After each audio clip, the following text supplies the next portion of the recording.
समाजातील विकृती कलीची येते प्रचिती। आपल्या धार्मिक मान्यतेनुसार सध्याच्या युगाला कलियुग म्हटलं जातं।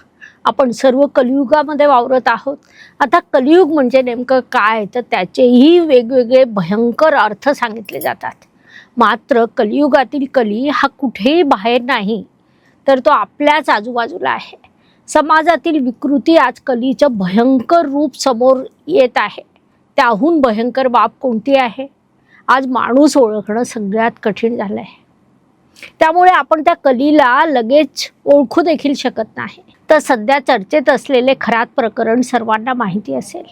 सोशल मीडियामुळे काही लपून राहू शकत नाही। मात्र ही एकच घटना आहे का? तर अजिबात नाही।